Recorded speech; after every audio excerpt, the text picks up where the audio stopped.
Escuchar los mejores datos entregados por sus propios protagonistas. La entrevista en Día D. Y es que a nadie ha dejado indiferente lo sucedido hace algunos días con una enfermera que fue atacada a las afueras de la clínica Cordillera. Se habló en un momento de sicariato, se habló también de acoso laboral, pero de a poquito se han ido esclareciendo estas dudas que han surgido a propósito de este caso. Y ya están detenidos los dos individuos que están involucrados como también los principales sospechosos de este homicidio frustrado. ¿Ya? ¿Por qué homicidio frustrado? Porque ya el médico dio su declaración y dijo que prácticamente tuvieron que reanimar a esta enfermera, a Pola, como se llama.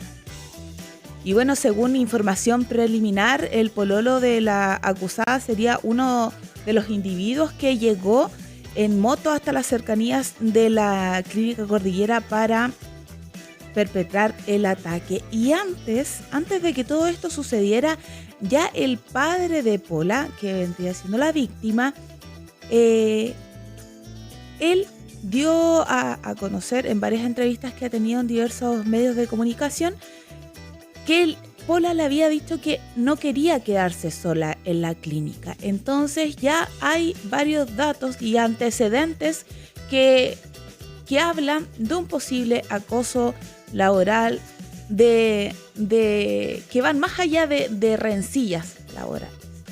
Entonces, para hablar de esto, hemos querido traer a una experta que es titulada de la Universidad Central con diplomado en litigación laboral y penal de la Pontificia Universidad Católica, Lía Rojas, directora de Rojas Abogado. Bienvenida, Lía, a Día D. Hola Maca, ¿cómo estás? Mucho gusto de estar con ustedes. Cuéntanos, Lía, porque esto pone también en boga el tema de todas las relaciones laborales, del acoso laboral. Porque es normal que puedan haber conflictos en espacio de trabajo, pero otra cosa ya es cuando hay acoso, cuando hay amenaza. ¿Qué dice la ley respecto a esto? Sí, bueno, como bien tú dices, la verdad es que cualquier agresión, ya sea física o exista un hostigamiento, ya sea por parte de un jefe u otro trabajador, de manera reiterada, que pueda causar humillación y perjudique las oportunidades de empleo de esa víctima, va a constituir un acoso laboral, ¿ya? La ley define en términos muy amplios qué es lo que puede considerarse como acoso laboral y nos da un requisito que es que debe tratarse de conductas reiteradas y que amenacen estas oportunidades de empleo. Y puede darse a través de distintos motivos y que se manifieste también a través de cualquier medio, porque a veces esto no es algo verbal, sino que puede ser algo no verbal o también puede realizarse por algún medio, como por ejemplo hoy día existen mucho la utilización de mensajes, de mail, redes sociales. Por lo tanto, por cualquier medio que se realice va a constituir un acoso laboral. El tema está en que si esto efectivamente se denuncia y que existe una obligación por parte del empleador tanto a realizar una investigación como de tomar inmediatamente las medidas para separar a ese trabajador de este eventual acosador. Ahí tú mencionas algo importante porque generalmente pasa que las víctimas terminan renunciando por la presión que ejercen los acosadores en este caso, o acosadoras. ¿Qué debería hacer el empleador en ese caso? ¿No debería ser quizás todo lo contrario? ¿O están ellos en obligación de hacer una especie de investigación para poder aclarar todo lo que sucede? Sí, pero lo que pasa, Maca, es que la ley te pide denunciar. O sea, tú debes denunciar por escrito. Entonces, si es que tú no haces esta denuncia por escrito, lo que pasa muchas veces con las víctimas es que también pesa sobre ellas la carga de probar. Entonces, es decir, a ver, voy a denunciar ante mi empleador porque una vez que yo denuncie, yo tengo la carga de probar que efectivamente sufrí este acoso laboral. Y a veces la víctima está en una situación muy compleja en donde no está en condiciones de asumir ese rol activo y de acreditar a través de diversos medios de prueba que ha sido víctima de este acoso. Por eso pasa mucho lo que tú dices, que puede ser que esa víctima renuncie o que se abstenga de denunciar, porque hoy día muchas veces existen en otros procedimientos, una vez que tú denuncias, el empleador tiene la obligación de investigar, pero aquí el empleador investiga sobre las pruebas que la misma víctima debe aportar. Es decir, no existe un rol activo por parte del empleador que lo obligue a recabar antecedentes para determinar si efectivamente se cometió o no el acoso.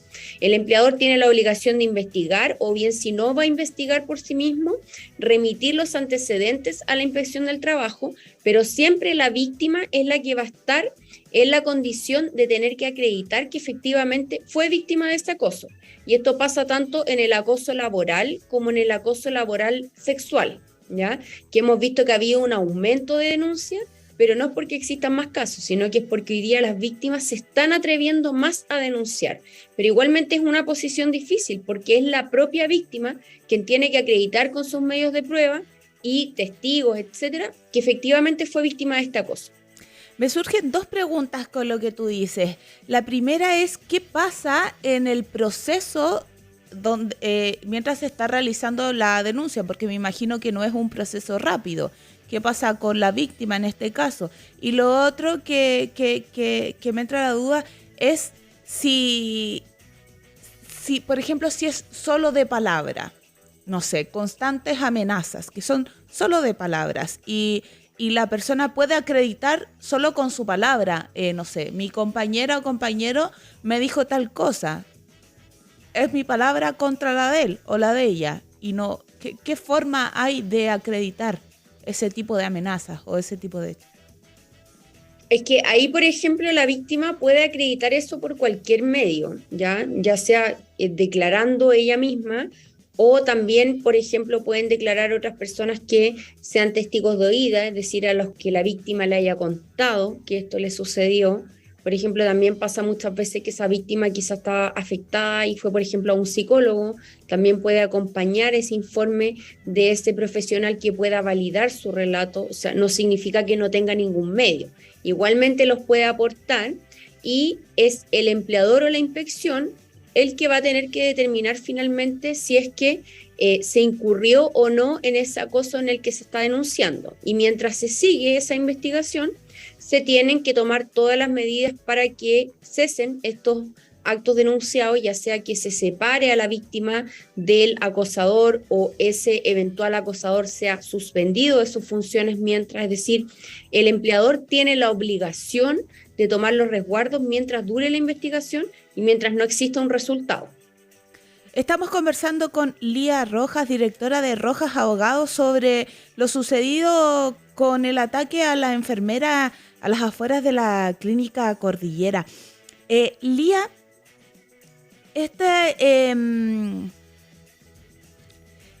hay muchas empresas que... A ver, no, voy a hacer la pregunta de otra forma porque empresa sería generalizar. Quizás muchos trabajadores tienen temor a realizar la respectivas denuncias, sobre todo, por ejemplo, cuando es contra los jefes, por miedo a que sean desvinculados de la empresa. ¿Se pueden hacer estas denuncias de forma anónima? No se pueden hacer de forma anónima, por lo tanto habría que sí o sí denunciar al jefe y claro, eso te pone en una súper mala posición laboralmente, porque tú sabes que ya no vas a contar con el apoyo de esa persona, que tomaste la decisión de hacerlo y que igualmente esto es una investigación que puede tener un resultado positivo para esa persona que denunció, como también un resultado negativo, ¿ya? Ahora, ¿Qué es lo que sucede? Que igualmente si es que el empleador, una vez que se hizo esta denuncia, sigue incurriendo en actos, por ejemplo, de acoso para la víctima, existen además otras acciones, que es una acción de tutela, en donde el trabajador igualmente puede denunciar en caso que estime que han sido vulneradas sus garantías fundamentales, o sea, por ejemplo, su salud física, psíquica, o sea, y se ha perjudicado igualmente sus oportunidades de empleo. Igualmente existe otro tipo de procedimientos mediante el cual puede denunciar, también si la persona se siente extremadamente afectada y no ha tenido un buen resultado por parte de la empresa, porque considera, por ejemplo, que ese jefe fue demasiado influyente y en su procedimiento le fue mal, pero luego esto continúa, también puede autodespedirse, pero siempre va a caer sobre esa víctima la responsabilidad de acreditar que efectivamente fue víctima de esos hechos, ya sea que haya sufrido un menoscabo psíquico, hayan perjudicado sus oportunidades de empleo, haya afectado su salud psíquica, se encuentre psicológicamente afectada, etcétera. Pero por lo menos las acciones están. Y esto pasa en todo orden de víctima. Es muy difícil siempre para la víctima denunciar, ya sea que sufre acoso laboral, acoso sexual, las víctimas de violencia intrafamiliar, o sea, siempre estamos en esta postura que finalmente también va a recaer en la víctima acreditar que efectivamente esos hechos ocurrieron. ¿Y qué pasa cuando se da, si bien no se hace quizás una denuncia formal en la inspección del trabajo, pero sí se da a conocer a los superiores? Por ejemplo, pongamos acá lo de la Clínica Cordillera, que se dé a conocer a los superiores.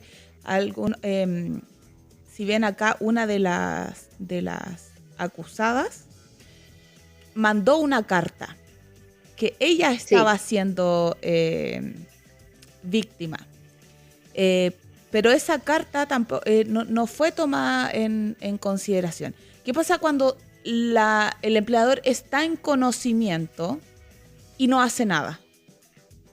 Claro, lo que pasa es que ahí es importante determinar cuál era el contenido de esa carta y si podríamos entender que esa carta era una especie de denuncia. Porque el empleador, desde que recibe la denuncia por escrito, la ley establece la obligación de investigar.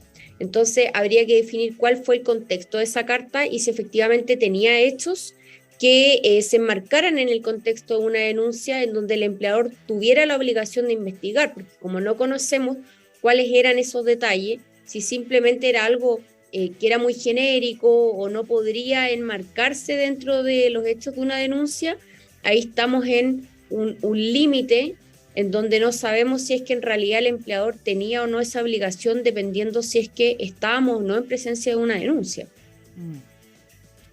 Estamos conversando con Lía Rojas, directora de Rojas Abogados, sobre el ataque a la enfermera a las afueras de la Clínica Cordillera, pero ahora también queremos abordar la polémica surgida en el Parque Arauco, donde subieron una foto a Twitter que quedaba impactada una persona por el cartel que decía en horario de colación. ¿Cuáles son los derechos de los trabajadores respecto a este tema? Claro, pero ahí, Maca, me consultas porque la tienda estaba cerrada y la persona decía que está en horario de colación y no quiso atender. Así es. Bueno, la verdad es que no existe una obligación de las tiendas de estar abiertas todo el tiempo, y si una persona está en horario de colación, eso se tiene que respetar, independiente que estemos en un mall y que sabemos que el mall tiene la obligación de tener las tiendas abiertas y que no se pueden cerrar. Eso es una imposición del mismo centro comercial, pero es algo que no está en ninguna parte en la ley, ¿ya? O sea, si en los malls efectivamente hay un trabajador que tiene que cumplir un horario, o bien sea porque está en colación o porque su turno ya terminó y tuvo que cerrar antes, ese trabajador no tiene ninguna obligación en relación al consumidor, ¿ya? Y en realidad, si es que la tienda decía que iba a estar abierta y eso estaba quizás publicado en alguna parte y el consumidor fue y estaba cerrado, la responsabilidad es directamente con la empresa. O sea, si ese trabajador no tiene ninguna obligación de atender a esa persona, y si efectivamente tenía que tomar su horario de colación, eso tiene que respetarse. ¿Y la ley establece cierto rango horario respecto al horario de colación? ¿Establece, por ejemplo, que es 1 hora o cierta cantidad de minutos? La ley establece un mínimo para las jornadas ordinarias que es de 30 minutos, ¿ya? Ese es un mínimo. Pero eso no obsta a que si las partes pactaron otra cosa, por ejemplo, quizás el trabajador tenía un horario de trabajo en donde su horario de colación era de 45 minutos o 1 hora, está en todo su derecho de tomarlo. La ley siempre establece un mínimo que las partes tienen que respetar, pero eso no obsta a que ese horario pueda ampliarse de común acuerdo por las partes. Ok, y aprovecho de preguntarte porque yo hace mucho tiempo trabajaba en una cafetería y no me dejaban sentarme. No, decían que eso el público lo veía mal, porque pareciera que estuvieran como flojeando, entonces no podía sentarme. Y obviamente cuando se iba mi jefe yo me sentaba porque estaba todo el día atendiendo las mesas. ¿Qué dice la ley respecto? Porque hay una ley que se llama la ley de la silla. Claro, pero eso es porque tú no puedes estar parado más de X cantidad de tiempo, pero estamos hablando que esa ley ya es como de la época de la colonia, ¿ya? La verdad es que un trabajador no se pueda sentar, yo creo que es algo que atenta pero totalmente contra su salud física. O sea, yo la verdad admiro muchísimo a la gente que trabaja, por ejemplo, en los malls o como tú dices, que le exigen estar de pie, porque uno está de pie 1 hora y te empieza a doler inmediatamente la espalda, los pies, y no estamos hablando de gente mayor. O sea, cualquier ser humano normal tiene derecho a sentarse, o si se encuentra cansado, a sentarse, independiente de que sea un vendedor de una tienda, etcétera. O sea, esas son cosas que no se pueden prohibir por parte del empleador. O sea, basta con eso, de verdad. Y aquí hay que respetar los derechos de las personas, pensando que más allá de trabajadores son personas. Eso es algo que puede constituir una vulneración grave a las garantías de una persona, o sea, su salud física, que con el largo plazo te pueden efectivamente producir un daño de tanto estar de pie. Por lo tanto, si un trabajador está cansado y se quiere sentar, eso jamás va a poder constituir una falta a su contrato de trabajo, ni dañar la imagen de la empresa, ni nada por el estilo. Lía Rojas, directora de Rojas Abogados. Muchas gracias, Lía, por conversar con nosotros. Nos clarificaste muchas dudas que teníamos al respecto y esperamos contar contigo en otra oportunidad para seguir conversando estos temas, porque me quedaron muchas preguntas en el camino. Me parece, Maca. Muchas gracias a ustedes por la invitación y espero que nos podamos conectar en otra oportunidad. Súper, que estén muy bien. Chao, chao. Igual, chao.